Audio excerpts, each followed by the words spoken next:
काशी में प्रताप मुकुट नाम का एक राजा राज्य करता था। उनका वज्र मुकुट नाम का एक लड़का था। एक दिन राजकुमार दीवान के लड़के को साथ लेकर शिकार खेलने जंगल में गया। घूमते घूमते उन्हें तालाब मिला।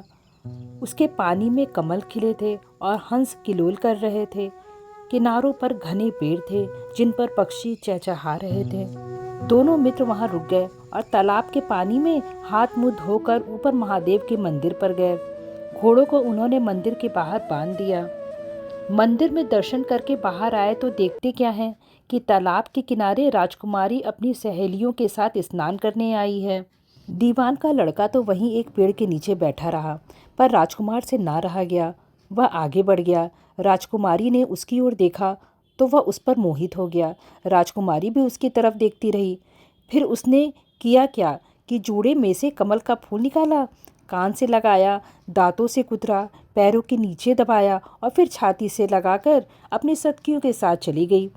उसके जाने पर राजकुमार निराश हो अपने मित्र के पास आया और सब हाल सुनाकर बोला, मैं इस राजकुमारी के बिना नहीं रह सकता, पर मुझे ना तो उसका नाम मालूम है ना ठिकाना, वह कैसे मिलेगी।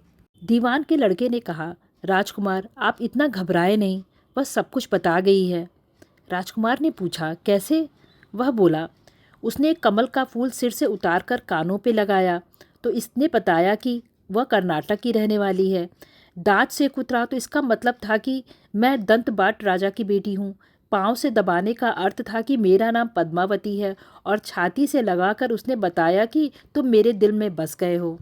इतना सुनना था कि राजकुमार खुशी से फूल उठा। बोला, अब मुझे कर्नाटक देश ले चलो। दोनों मित्र वहाँ से चल दिए। घूमते फिरते सैर करते दोनों कई दिन बाद उसी शहर में पहुँचे। राजा के महलों के पास गए तो एक बुढ़िया अपने द्वार पर बैठी चरखा काटती मिली। उसके पास जाकर दोनों घोड़ों से उतर पड़े और बोले, माई हम सौदागर हैं, हमारा सामान पीछे आ रहा है, हमें रहने की थोड़ी जगह दे दो। उनकी शक्ल सूरत देखकर और बात सुनकर बुढ़िया के मन में ममता उमड़ आई। बोली, बेटा तुम्हारा घर है, जब तक जी चाहे रहो। दोनों वहीं ठहर गए। दीवान के बेटे ने उससे पूछा, माई तुम क्या करती हो? तुम्हारे घर में कौन कौन है और तुम्हारी गुजर कैसे होती है? बुढ़िया ने जवाब दिया, बेटा मेरा लड़का राजा की चाकरी में है, मैं राजा की बेटी पद्मावती की धाय थी।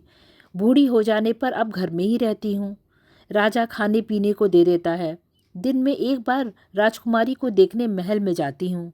राजकुमार ने बूढ़ी को कुछ धन दिया और कहा, माई कल तुम वहाँ जाओ तो राजकुमारी से कह देना कि जेठ सुदी पंचमी को तुम्हें तालाब पर जो राजकुमार मिला था वह आ गया है। अगले दिन जब बुढ़िया राजमहल गई तो उसने राजकुमार का संदेशा उसे दे दिया।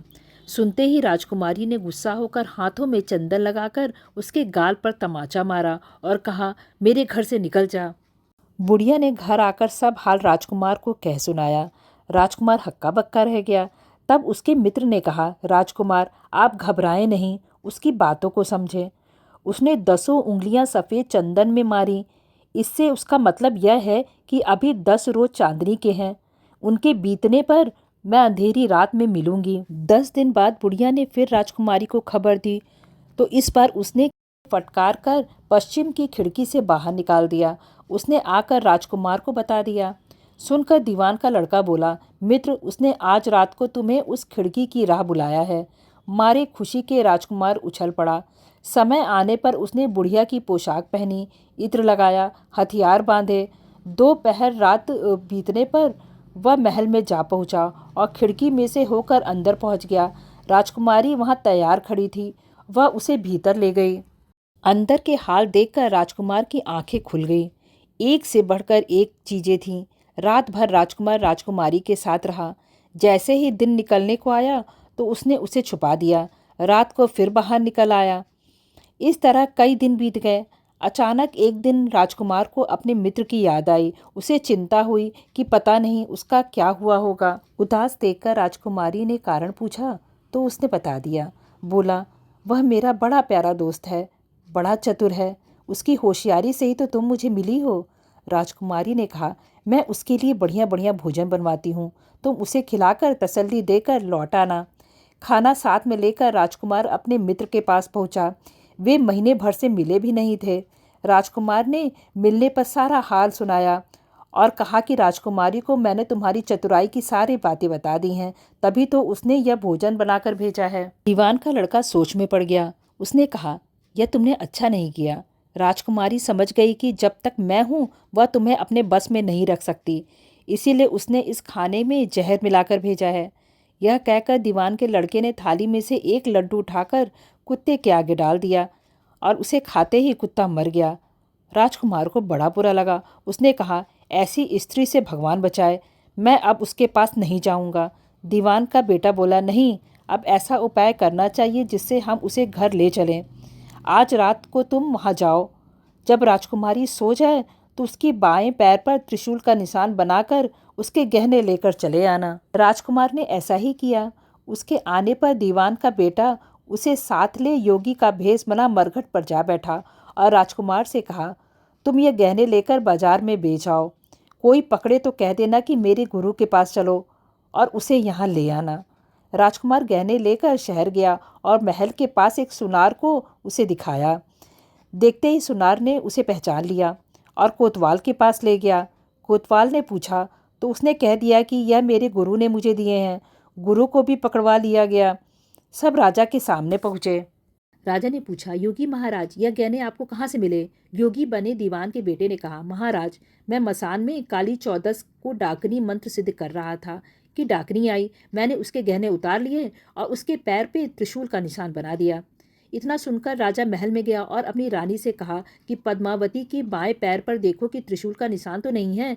रानी ने देखा तो था। राजा को बड़ा दुख हुआ।